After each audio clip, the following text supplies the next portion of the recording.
Hello everyone, MKP YouTube channel में आपका बहुत बहुत स्वागत, अभिनंदन। हम सॉल्व कर रहे थे नीट 2025 का क्वेश्चन पेपर। उसके 8 क्वेश्चन जो हैं वो हमने पहले सॉल्व कर लिए हैं। अब आगे शुरू करते हैं क्वेश्चन नंबर 9। क्वेश्चन नंबर 9 आपके सामने है। नीचे 2 कथन दिए गए हैं ना, आपको यहाँ पर नीचे 2 कथन दिए गए हैं। एक को अभिकथन A और दूसरे को कारण R के रूप में चिन्हित किया गया है। मतलब एक तो अभिकथन है और दूसरा उसका क्या है, कारण है। ओके, तो अभिकथन A क्या है ना, ये आपके सामने लिखा हुआ एक फॉर्मूले का नाम हमारा होगा, कितने कार्बन इसमें 1 2 3 4 है ना, 4 कार्बन है, तो ये नाम हो जाएगा आयोडोब्यूटेन। ओके, और ये हमारा है क्लोरोब्यूटेन। ओके, तो आयोडोब्यूटेन जो है वो क्लोरोब्यूटेन की तुलना में अधिक तीव्रता से SN2 अभिक्रिया करता है ना। ये हमारा एक अभिकथन है और नीचे उसका एक कारण दिया हुआ है। कारण क्या दिया हुआ है कि अपने बड़े आकार के कारण यह एक उत्तम निष्कासी समूह है ना। कौन निष्कासी समूह है? आयोडीन है ना। आयोडीन एक उत्तम निष्कासी समूह है। ओके, तो ये तो हो गया उसका कारण। ओके, उपयुक्त कथनों के संदर्भ में नीचे दिए गए विकल्पों में सही उत्तर चुनिए। एक अभिकथन दिया है, दूसरा कारण दिया है। अब दोनों के संदर्भ में ये जो विकल्प आपके सामने है वो सही विकल्प कौन सा है, उसका आंसर आपको देना है। ओके, तो पहला हमारा विकल्प है A सत्य है, मतलब अभिकथन A सत्य है परंतु R जो कारण है वो क्या है, असत्य है। ओके, दूसरा है A असत्य है ना, हमारा अभिकथन गलत है ना, असत्य है, और R है वो सही है। ऐसा ऑप्शन दिया हुआ आपके सामने ना। C के अंदर क्या दिया हुआ है कि A और R दोनों सत्य है ना, A और R दोनों सही हैं, और R A की सही व्याख्या है। मतलब जो दोनों कथन सही है और कथन सही होने के साथ में जो R है वो A की व्याख्या भी करता है, मतलब उसका आंसर भी दे रहा है, वो कारण उसी का है। ओके, और D ऑप्शन हमारा है कि A और R दोनों सत्य है, A और R दोनों सही है और R A की सही व्याख्या नहीं है। कथन तो दोनों सही है लेकिन जो R है वो A की सही व्याख्या नहीं है। ये 4 विकल्प आपके सामने दिए हुए हैं। अब इसको समझते हैं कि ये इसका सही आंसर क्या है ना। तो शुरू करते हैं हम अभिकथन A से कि अभिकथन A सही है या गलत है ना, सत्य के असत्य उसको देखते हैं हम ध्यान से। तो हमारा ये क्या है, आयोडोब्यूटेन, और ये हमारा क्लोरोब्यूटेन। तो आयोडोब्यूटेन जो है वो SN2 अभिक्रिया अधिक तीव्रता से देता है। आयोडो हमारा ब्यूटेन जो है वो SN2 अभिक्रिया फास्ट देता है ना। तो सबसे पहले आपके दिमाग में क्लियर होना चाहिए कि ये SN2 अभिक्रिया क्या होती है। तो SN2 अभिक्रिया होती है हमारी द्विअणुक नाभिक स्नेही प्रतिस्थापन अभिक्रिया है ना, nucleophilic substitution reaction, SN reaction है ना। SN रिएक्शन 2 टाइप की होती है, मतलब नाभिक स्नेही प्रतिस्थापन अभिक्रिया जो होती है वो हमारी कितना टाइप की होती है, 2 टाइप की। एक तो होती है SN1 और एक होती है SN2। यहाँ पे कौन सी अभिक्रिया की बात कर रहे हैं, SN2 अभिक्रिया। अब आपके दिमाग में सबसे पहले ये क्लियर होना चाहिए कि SN2 अभिक्रिया के अंदर क्या होता है ना, उसकी मैकेनिज्म क्या है, वो अभिक्रिया कैसे होती है, वो क्लियर होना चाहिए।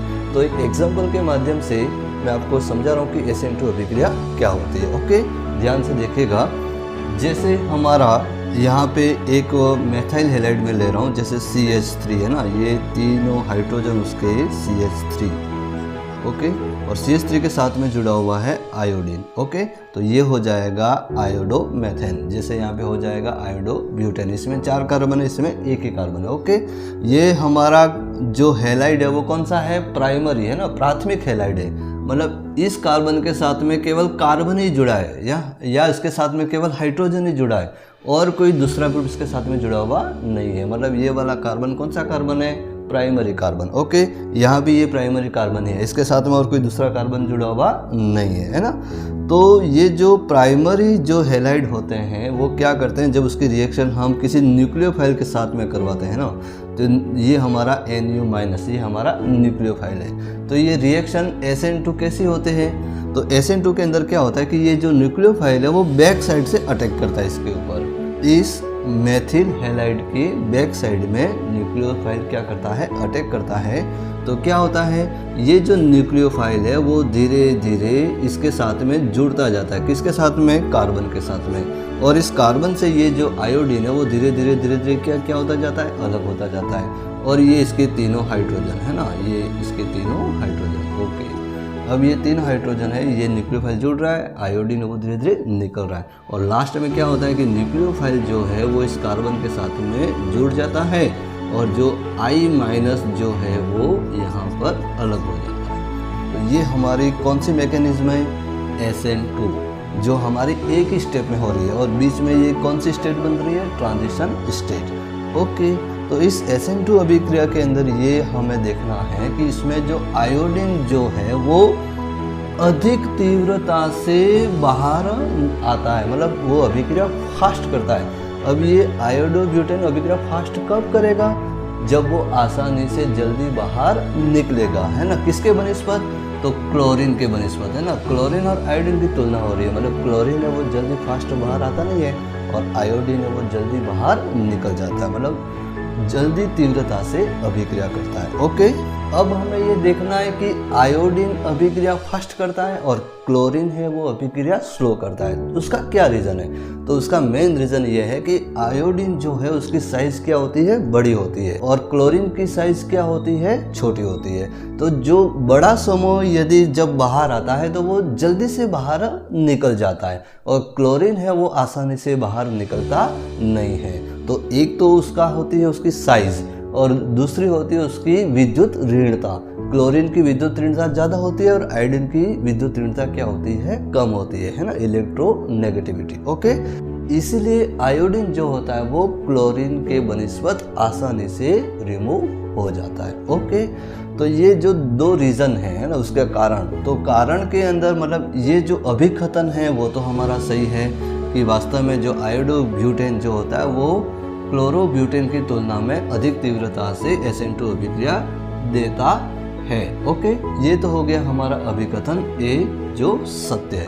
और उसका कारण क्या लिखा हुआ है कि अपने बड़े आकार के कारण। किसका बड़ा आकार? आयोडीन का। ओके, यह एक उत्तम निष्कासी समूह है, मतलब ये हमारा जो कारण है वो भी हमारा क्या है? सत्य है। और सत्य भी है और साथ में जो अभिकथन दिया उसकी व्याख्या भी कर रहा है, मतलब उसका रीज़न भी दे रहा है, उसका कारण भी दे रहा है। तो ऐसा ऑप्शन हमारा कौन सा है वो हमें ढूंढना है। ओके, तो इसमें एक सत्य है एक असत्य है, तो ये तो गलत हो गया, हमारे दोनों सत्य है ना। तो दोनों सत्य वाले कौन कौन से? एक तो C और D, जिसमें A और R दोनों क्या है? सत्य है। और उसके साथ में जो R है वो एक ही व्याख्या भी कर रहा है, वो उसका रीज़न भी दे रहा है, वो उसका कारण भी दे रहा है। तो वो ऑप्शन हमारा हो जाएगा C, जो हमारा जो जिसके अंदर जो R है वो एक ही सही व्याख्या भी करता है। ओके, तो ये हमारी होगी SN2 रिएक्शन, जिसके अंदर कौन सा ग्रुप जल्दी बाहर निकलता है और कौन सा ग्रुप आसानी से बाहर निकलता नहीं है, उसके अकॉर्डिंग उसका रीज़न और उसकी मैकेनिज्म, है ना। दोनों को आपको अच्छे से क्लियर किया। ओके, उसके बाद आगे बढ़ते हैं हमारे क्वेश्चन नंबर 10 के अंदर। ओके, क्वेश्चन नंबर 10 हमारा क्या है, ध्यान से देखिएगा। सूची फर्स्ट और सूची सेकंड के साथ क्या करना है? हमें उसको मिलान करना है। 2 सूची आपके सामने है, एक तो सूची फर्स्ट है और दूसरी हमारी सूची क्या है? सेकंड है। दोनों के अंदर क्या क्या दिया हुआ है? तो कुछ प्रोसेस है या कुछ कैटालिस्ट है, कुछ उत्प्रेरक है, उनके नाम दिए हुए हैं। जैसे यहाँ पे एक लिखा हुआ है हॉबर प्रक्रम, है ना। दूसरा हमारा है वाकर उपचयन, तीसरा हमारा है विल्किंसन उत्प्रेरक और चौथा हमारा है तिस्गलर उत्प्रेरक, है ना। सूची सेकंड के अंदर आपको क्या दिया हुआ है? तो ये जो प्रोसेस है उनसे रिलेटेड कुछ फॉर्मूले दिए हुए हैं ना। जैसे यहाँ लिखा हुआ है Fe उत्प्रेरक, तो Fe उत्प्रेरक किस में यूज़ होता है वो हमें बताना है। PDCl2 किस में होता है वो ध्यान रखना है ना। ये वाला फॉर्मूला क्या नाम है इसका? तो इसका नाम हो जाएगा, ये हमारा कॉम्प्लेक्स है ना, संकुल यौगिक है। तो संकुल यौगिक के अंदर उसका नाम क्या हो जाएगा?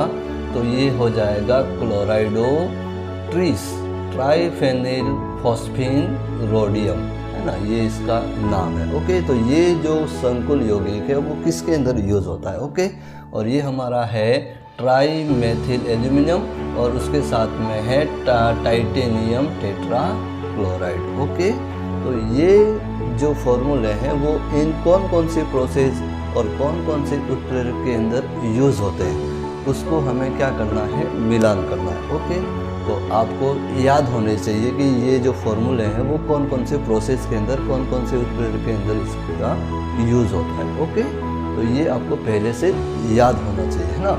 तो जैसे हमारा जो हॉबर प्रक्रम के अंदर क्या होता है कि जो Fe उत्प्रेरक है वही हमारा यूज़ होता है। ओके, तो Fe उत्प्रेरक कौन से प्रोसेस में यूज़ होता है, हॉबर प्रक्रम के अंदर, है ना। तो वो हमें पहले से हमें पता होना चाहिए। ओके, उसके बाद में जो वाकर उपचयन जो है उसके अंदर जो हमारा केमिकल जो यूज़ होता है वो हमारा यूज़ होता है PdCl2, तो ये भी हमारा ऑप्शन सही है। ओके, उसके बाद में विकिल्सन उत्प्रेरक, है ना। तो ये जो फॉर्मूला है ना, ये जो फॉर्मूला, ये जो संकुल यौगिक है वो हमारे कौन सा उत्प्रेरक कहलाता है, वो वो हमारा कहलाता है विल्किंसन उत्प्रेरक। मतलब ये भी हमारा बिल्कुल मैच कर रहा है। ओके, और उसके साथ हमें मिलान करना, तो फिर बाद में लास्ट में बचा क्या, है ना, तिस्क्लर उत्प्रेरक। तो ये जो ट्राई मेथिल एल्यूमिनियम के साथ में TiCl4 जो हम यूज़ कर रहे हैं वो हमारा कौन सा उत्प्रेरक है, तो ये हमारा है तिस्क्लर उत्प्रेरक। मतलब जो सूची फर्स्ट है और सूची सेकंड है दोनों को हमने मिलान किया, और मिलान करने के बाद हमने देखा कि जो जिसके सामने लिखा हुआ है वही उसका क्या है, आंसर है। तो वो वाला ऑप्शन हमारा कौन सा है ना, वो हमारा क्या हो जाएगा, आंसर हो जाएगा। तो नीचे दिए गए विकल्पों में सही उत्तर चुनिए। तो जिसमें A के साथ में फर्स्ट है, ओके, A के साथ में फर्स्ट है, फिर B के साथ में सेकंड, ओके, B के साथ में सेकंड, C के साथ में थर्ड, ओके, और D के साथ में फोर्थ। मतलब हमारा जो फर्स्ट ऑप्शन A है वही इसका क्या है, सही आंसर, जिसमें सभी एक दूसरे के सामने ही उसके जो आंसर है वो आपके सामने लिखे हुए हैं। ओके, तो इसमें और भी आगे पीछे हो सकते हैं, तो आपको ढूंढ करके, यदि आगे पीछे हो तो आगे पीछे आपको ढूंढ करके बताना है। ओके, तो ये हमारा क्लियर हो गया क्वेश्चन नंबर 10। उसके बाद हम आगे बढ़ते हैं हमारे क्वेश्चन नंबर 11 के अंदर, है ना। 11 क्वेश्चन आपका क्या कह रहा है, ध्यान से देखिएगा। निम्नलिखित अभिक्रियाओं में से कौन सी उत्पाद के रूप में बेंजीन नहीं देती है ना। मतलब ये आपके सामने 4 रिएक्शन है ना, 4 विकल्प आपके सामने है, A, B, C और D। तो ये जो 4 रिएक्शन जो है उसके अंदर कौन सी जो रिएक्शन, कौन सी अभिक्रिया जो है वो उत्पाद है ना, जिसका जो प्रोडक्ट बनेगा यहाँ पे, है ना, चारों के जो प्रोडक्ट के रूप में बेंजीन नहीं देती है। मतलब 3 के अंदर बेंजीन बनती है और 1 के अंदर बेंजीन बनती नहीं है ना। तो वो कौन सी अभिक्रिया है वो आपको बतानी है। तो इसके लिए आपको जो सारी जो अभिक्रिया है वो आपके दिमाग में होनी चाहिए कि यहाँ से ये होता है तो ये बनता है, ये होता है तो ये बनता है। ये यदि आपको पता है तो इस क्वेश्चन का आंसर आप दे सकते हो, है ना। मैं आपके सामने समझाने का प्रयास कर रहा हूँ, ध्यान से देखना। सबसे पहले हमारा है ये HC ट्रिपल बॉन्ड CH, मतलब ये हमारा कौन है, एसिटिलीन, है ना, एथाइन। ओके, ये हमारा एथाइन है। और ये एथाइन के जो मॉलिक्यूल, हम जैसे एथाइन के 3 मॉलिक्यूल हम लेते हैं। ओके, तो एथाइन के 3 जो मॉलिक्यूल है उसको हम लाल तप्त लोह नलिका, है ना, लोह की एक हमारी नलिका है जो बिल्कुल लाल तप्त, मतलब बहुत ही गर्म है, उसका टेम्परेचर 873 केल्विन है। और उसके अंदर यदि इस एथाइन को हम डालते हैं तो ये एथाइन हमारा कन्वर्ट हो जाता है, किसके अंदर कन्वर्ट हो जाता है, तो वो हमारा कन्वर्ट हो जाता है बेंजीन के अंदर। इसका मतलब ये हुआ कि ये जो अभिक्रिया है वो हमारे बेंजीन जो उत्पाद के रूप में प्राप्त होता है इस अभिक्रिया के अंदर। ओके, तो सेट A वाली अभिक्रिया हमारी क्लियर होगी जिसमें बेंजीन बनता है। ओके, अब B को चेक करते हैं। ये हमारा कौन है, तो ये हमारा है बेंजीन डाइएजोनियम क्लोराइड, है ना, बेंजीन डाइएजोनियम क्लोराइड। अब इस बेंजीन डाइएजोनियम क्लोराइड की रिएक्शन हम करवाते हैं H2O के साथ। H2O के साथ जब रिएक्शन करवाते हैं और उसके साथ में इसको गर्म करते हैं तो क्या होता है कि इस H2O का एक जो H है ना, H2O के अंदर 2 पार्ट होते हैं, एक तो H और एक OH। ओके, तो उसका जो H होता है वो इस Cl के साथ में जोड़ करके एक तो बना देता है HCl। ओके, तो एक तो बनेगा इसके अंदर HCl बनेगा।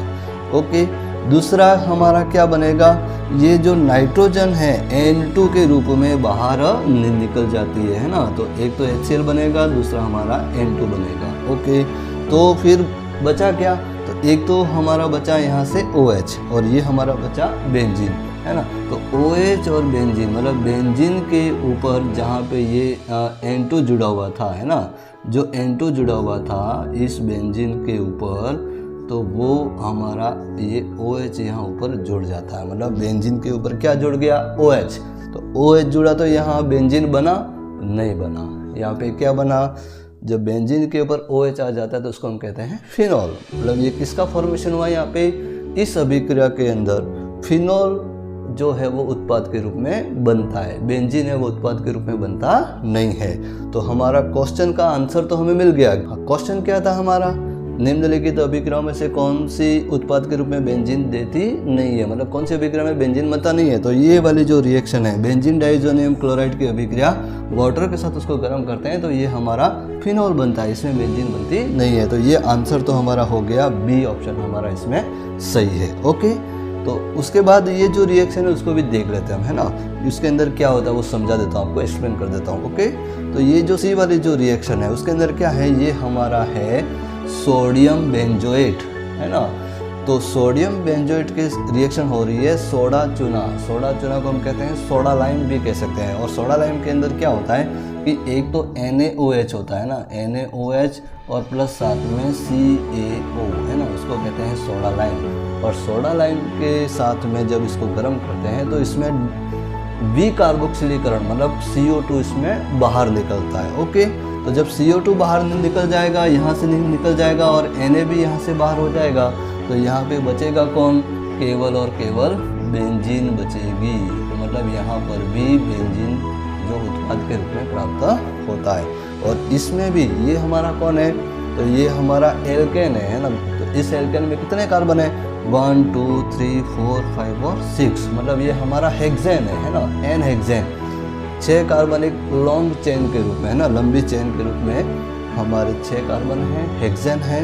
और उस हेक्सेन को MO2O3 के साथ में हमारे के टेम्परेचर कितना 773 केल्विन और 10 से 20 वायुमंडलीय दाब के साथ में जब इसको गर्म किया जाता है इस हेक्सेन को इस उत्प्रेरक के साथ में, तो ये जो हेक्सेन है वो किस में कन्वर्ट हो जाता है, बेंजीन के अंदर कन्वर्ट हो जाता है। मतलब इसमें 6 कार्बन है तो ये 6 कार्बन का एक साइक्लिक स्ट्रक्चर बन जाता है और बेंजीन के रूप में परिवर्तित हो जाता है। ओके, मतलब इन 3 अभिक्रियाओं के अंदर बेंजीन उत्पाद के रूप में बनता है और इस अभिक्रिया में बेंजीन उत्पाद के रूप में बनता नहीं है। ओके, तो ये हमारा क्लियर हो गया क्वेश्चन नंबर 11। ओके, तो आज के इस वीडियो के अंदर ये 3 क्वेश्चन जो मैंने आपको एक्सप्लेन किए, इसके अंदर आपके कोई डाउट हो तो आप मेरे को कमेंट करके ज़रूर बताएं। ओके, मिलते हैं नेक्स्ट वीडियो के अंदर, तब तक के लिए